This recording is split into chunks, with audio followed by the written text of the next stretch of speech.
budgeting for sheet music and studio license.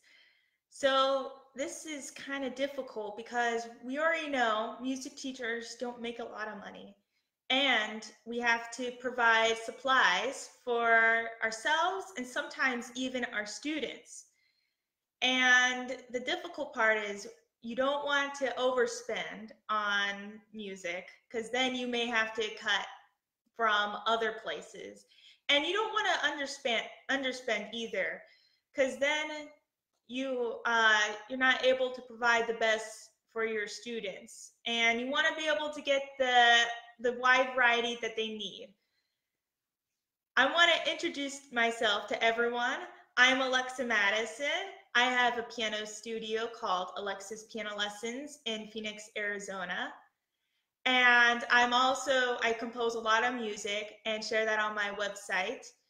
And this is my group, Piano Language Teaching. If you haven't noticed, I'm doing live streams every Thursday now at 10 a.m. Mountain Time. And this week's live stream is right here in the group. Next week is going to be on the Facebook page, Piano Language, and I'll be alternating every other week. So I'm just so happy to see you guys here in the group. Share with me that you're watching here right now and share how long you've been teaching and if you're watching the replay. So first, I want to talk about why we should be budgeting for studio licensed music. We know that usually studio licensed music is 3 times the amount. And so if you think you're going to be using it for 3 or more students, it just makes sense to get the studio license. If you're not sure from the start, it's kind of difficult because if you purchase the single license, now you have to keep track of whether you already used it for 1 student.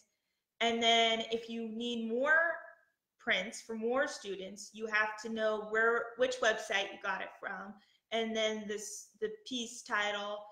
So sometimes it's just better to get the studio license from the start. And since you can just print it off, get it one time, purchase it, and then print it off, it could be a lot easier to keep track of. So if you guys seen last week, I was talking about how to organize your music, and you can kind of see my bookshelf in the corner there. So I was talking about studio licensed music, that you can keep it all in one binder, and you can use sheet protectors. If you're really crazy about studio licensed music, you can use multiple binders and then organize them by level or by genre. And then you can just pull it out for a student who's picking out some new music and then just print it off. So sometimes it's just a lot easier than single licensed music. And then if you're the kind of teacher to purchase the single license, and then you have your student purchase the single license, you have to wait for them to do that because they may not do it right away. They may wait a week.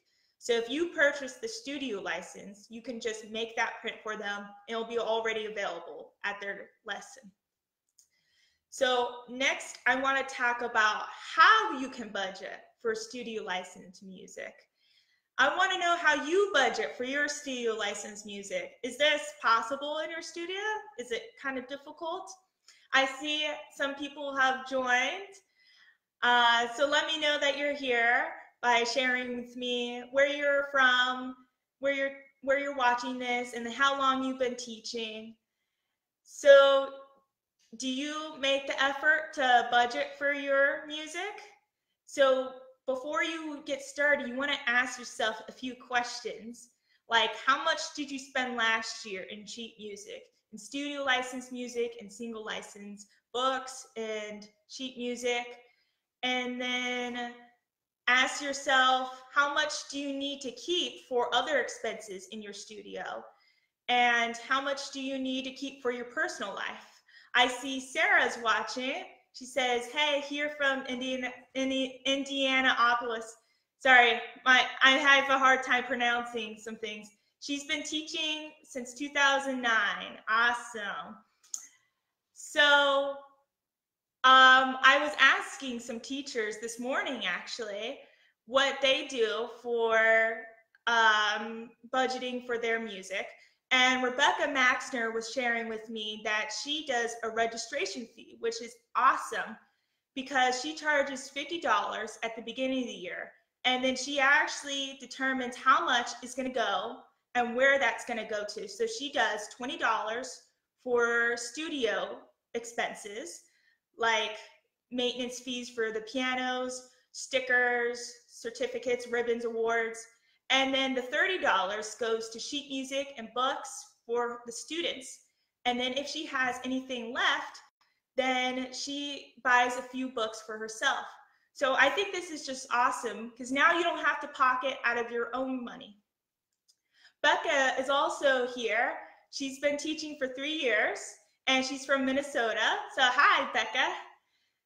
And so if you don't have a registration fee, this is one great way of doing it. You can charge at the beginning of January, or you can do the school year. And $50 may be just enough. You may not even need that much. You may, if you think about it, if you charge $10 and you have 30 students, you have $300 for the whole year. If that's enough, that's great. And then let's say a studio license piece is $6. So you have $50, 50 pieces that you can get that year. And this may be enough if you already have a big variety of music, and then you just find some new releases of that year. Another way you can do it is purchase the studio license music, and then whenever a student starts using that music, you can charge them a single license fee. So many websites offer both studio and single license, and then you can see those prices. So for my website, it's $195 for single license music, and then sometimes it's $345 for more advanced music, stuff that takes me longer.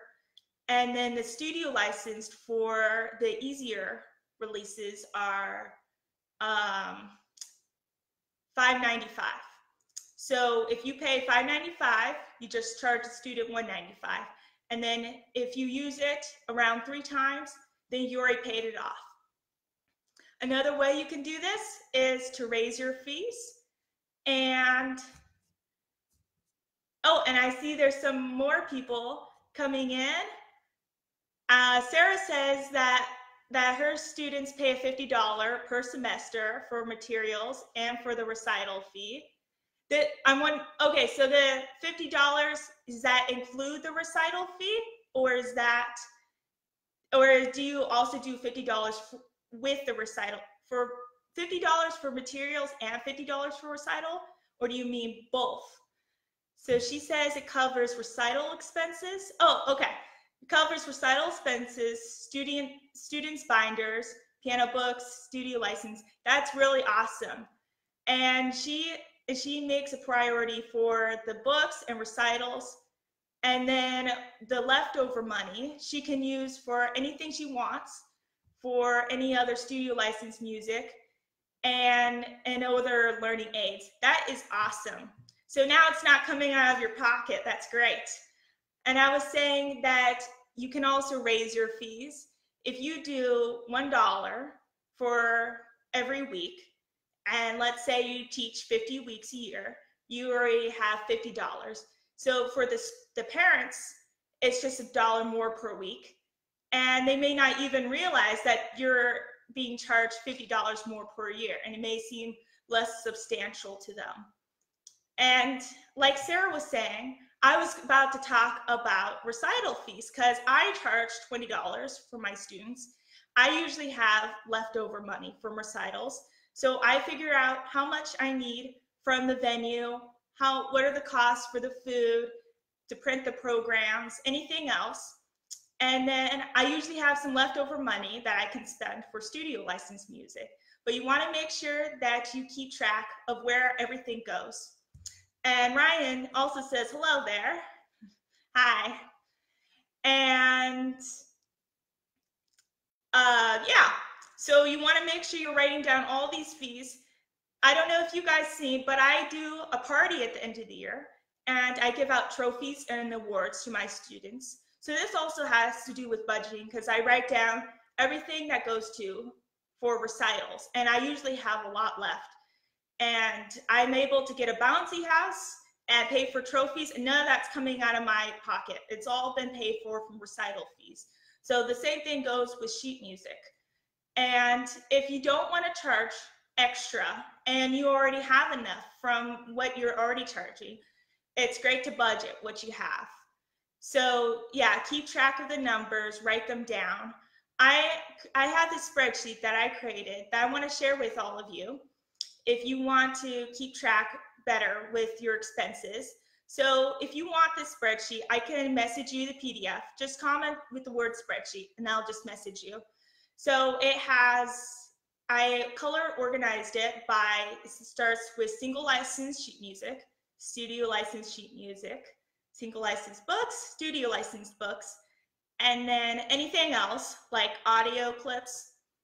And then the numbers that you add in actually add up to the bottom already. And this is by month, but if there's enough space for you, you can actually do it every 3 months or every 6 months. Yeah, so let me know how you guys are doing with your budgeting, and let me know what you think of this video. And I hope I'll see you guys again next week on the piano language page. And let me know if you want the spreadsheet. Thanks. Bye.